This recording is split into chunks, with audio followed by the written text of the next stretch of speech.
आज हम बॉटल्स का करेंगे कुछ यूनिक इस्तेमाल और कैप से करेंगे कुछ जुगाड़। बिस्मिल्लाहिर्रहमानिर्रहीम। अस्सलाम वालेकुम। इब्तिसाम क्रिएटिव पावर में आपको खुशामदीद है। Welcome to my channel. हमेशा खुश रहें, आबाद रहें। हमारे घर में सबसे ज़्यादा जो फालतू और बेकार पड़ी चीज़ होती है वो है टूथब्रश। और टूथब्रश को हम कुछ इस तरीके से इस्तेमाल करेंगे कि हमारे बहुत से पैसे बचेंगे। महंगे महंगे ब्रशेज़ जो हम बाज़ार से लाते हैं वही ब्रशेज़ हम इन टूथब्रश से बनाएंगे। और किस तरह बनाएंगे, पहले हम इनको इस तरीके से नीचे की तरफ हल्की सी हीट देंगे किसी लाइटर की मदद से और ये गर्म हो जाएगा। तो इस तरीके से हम अगर ज़्यादा फोल्ड करेंगे तो ये 2 पार्ट में कन्वर्ट हो जाएगा। इस तरीके से इस टाइप के जो प्लास्टिक के ब्रश हैं उनको भी हम जब लाइटर की फ्लेम से हीट देंगे तो ये बिल्कुल राउंड ब्रश की शक्ल इख्तियार कर लेगा, जैसा कि एक खिड़की की जो मामूली सी या टाइल्स की जो फिलिंग की सफाई करने में बहुत ज़्यादा हेल्पफुल होगा। तो देखें कितनी ज़बरदस्त इसकी शेप आ गई है। मेरी ये वाली टिप जो ऑर्गेनाइज़र पिछली वीडियो में मैंने बनाए थे उनको लेकर है। किसी ने कमेंट किया था कि इसकी समझ नहीं आई हम इसकी नॉट कैसे लगाएं, तो नॉट का आपको मेथड बता रही हूँ। मैंने जब डोरी ली है, चाहे तो आप 3 हिस्सों वाली डोरी ले लें या 2 हिस्सों वाली, तो 2 हिस्सों वाली अगर लेंगे तो उसकी नॉट कुछ इस तरीके से आएगी कि इसके लूप में से नॉट को गुजारते हुए एक नॉट लग जाएगी, तो दूसरे वाला जो काविया किया हुआ सुराख है उसमें से दोबारा दूसरी डोरी हम गुजारेंगे और इसके बीच में दोबारा गुजारते हुए हम इसकी नॉट लगाएंगे। और इसका हैंडल हम उतना ही रखेंगे जितनी हमें इसकी ऊंचाई चाहिए। तो देखें हमारी नॉट कितनी आसानी से लग गई है और एक साइड से नॉट हमारी गुम हो गई है और दूसरी साइड से नॉट को सीजर से काट लें। अब पेंट के उन डिब्बियाँ हैं जो कि ड्राई हो जाती हैं जब इनके अंदर एयर जाती है, या ये होता है कि पेंट जब हम यूज़ करते हैं तो इनके ढक्कन के साथ पेंट चिपक जाता है जिससे हमें डिब्बी खोलने में काफ़ी मुश्किल होती है। तो एक पॉलीथीन का रैप ले लें और इसके ऊपर रख के रबर बैंड से लगाएं। तो अब ये होगा कि हमारा पेंट भी ढक्कन के साथ नहीं चिपकेगा, हमारा पेंट नहीं गिरेगा और ना ही चीज़ों को गंदा करेगा। कुछ सूट के ऐसे पाउचेस होते हैं जो कि ज़िप लगी होती है या बटन होते हैं, उनको हम एज इट इज़ ही यूज़ कर सकते हैं अपनी डेली कुरान में, ताकि डस्ट वगैरह इन पे ना पड़े और हमारे डेली भी यूज़ हो सकें। लेकिन कुछ ऐसे ऑर्गेनाइज़र होते हैं जिनके आगे बटन लगे होते हैं और इनको आप चाहे तो वैसे ही बंद कर लें, चाहे तो आप इनकी बटन की स्ट्रिप्स को काट लें। और ये बटन की स्ट्रिप मैं किस तरह यूज़ करने वाली हूँ, इन बटन की स्ट्रिप को आप अपनी एक्सटेंशन की मोटी वायर को होल्ड करने के लिए इस्तेमाल कर सकते हैं। ये वायर काफ़ी एक्सटेंशन की मोटी होती हैं, तो ये जब प्लास्टिक हम लगाते हैं या रबर बैंड लगाते हैं तो ये क्या होता है कि हमारा रबर बैंड टूट जाता है। तो हम वायर को कभी इधर फेंकते हैं तो कभी उधर फेंकते हैं, तो ये देखिए कितने ज़बरदस्त तरीके से होल्ड हो जाएगा। अब जो ग्राइंडर्स वगैरह हैं जो हमारे डेली किचन के यूज़ में आते रहते हैं, अब इनकी वायर भी इस तरह की होती हैं कि ये हमें बार बार उतारने और रखने पड़ते हैं।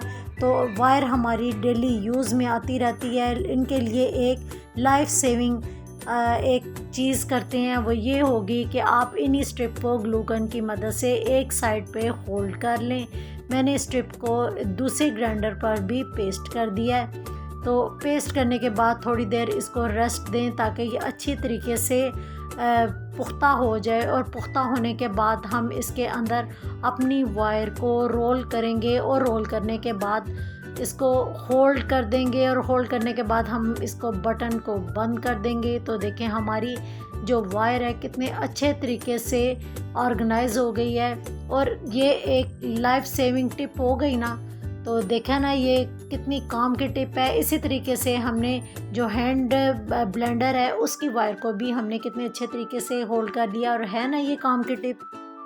किचन की हंडिया में जो स्पाइसेस डेली यूज़ होते हैं हमें उनकी ख़ास एहतियात करनी पड़ती है कि ये ख़राब ना हो या इनके अंदर जाला ना बने और इनमें कोई मॉइस्चर ना आए। तो जब सुर्ख मिर्चों को बचाने के लिए जो है वो आप थोड़े से राइस ले लें और एक कॉटन की इसकी थैली सी बना लें और थैली को जब हम अपनी मिर्चों को पिसवाएं या रखें तो इस थैली को इसके बॉक्स के अंदर रख दें, तो ये होगा कि इसमें मॉइस्चर नहीं बनेगा और ना ही मिर्चें चिपकेंगी बल्कि सेफ़ रहेंगी।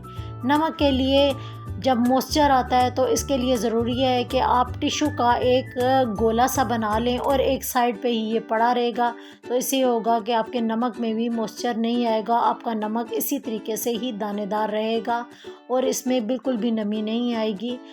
ज़ीरा हो या धनिया हो तो उसमें भी आप छोटा सा टिशू का एक रोल रख दें, तो इसमें भी जाला नहीं बनेगा और ना ही नमी और फफूंदी आएगी। बॉटल्स और ढक्कन्स तो हमारे घर में हर वक्त इस्तेमाल में आते ही रहते हैं, तो हम ढक्कन से कुछ ऐसे जुगाड़ करते हैं कुछ यूनिक सा कि हमारे काम भी आए और हमारी तमाम मुश्किल को भी हल कर दें। तो ढक्कन को मैंने तेज़ नाइफ़ की मदद से 2 पार्ट में कट कर दिया है और 2 पार्ट जो हमने कट किए हैं उसको मैंने इस तरीके से फ़ोल्ड कर दिया है लंबाई के रुख में। तो देखें ये आपके कपड़ों को होल्ड करने के काम आएंगे। जब हम फैलाते हैं कपड़े ज़्यादा होते हैं और हमारी चुटकियाँ कम पड़ जाती हैं, और क्लॉथ क्लिप लगाने से भी हमारे कपड़े एक्स्ट्रा होते हैं, तो ये हमारे ढक्कन इन क्लॉथ क्लिप का काम देंगे और कितने अच्छे तरीके से होल्ड हो जाएंगे। इसके अलावा भी किचन में भी ये क्लिप हमारे किस तरह काम आएंगे, वो इस तरह काम आएंगे कि जब भी हमारा चूल्हा पास होता है और ऊपर हुड ऑन होता है और तार नीचे लटक रही होती है और हमें काफ़ी मुश्किल होती है कि चूल्हा जलने की वजह से हमारी तार जल ना जाए या हीट की वजह से इसमें करंट वगैरह का इम्कान ना हो, तो हम इसी होल्डर का ही इस्तेमाल करेंगे और ग्लू गन लगा के इसको ऊपर की तरफ कैबिनेट के साथ ही होल्ड कर देंगे। तो देखें कितने अच्छे तरीके से हमारी वायर होल्ड भी हो जाएगी। और अगर हमें कलर इसका बुरा लग रहा है तो हम अपने कैबिन के ब्राउन कलर के हिसाब से इसको ब्राउन कलर का स्प्रे कर लेंगे, तो इस तरीके से ये ब्राउन होने की वजह से बुरा भी नहीं लगेगा और हमारी वायर भी अच्छे तरीके से होल्ड हो जाएगी। मैं उम्मीद करती हूँ कि मेरी ये टिप एंड ट्रिक्स आपको पसंद आई होंगी, तो मेरे चैनल को लाइक शेयर और सब्सक्राइब कीजिएगा और दुआ में ज़रूर याद रखिएगा। अल्लाह हाफिज़।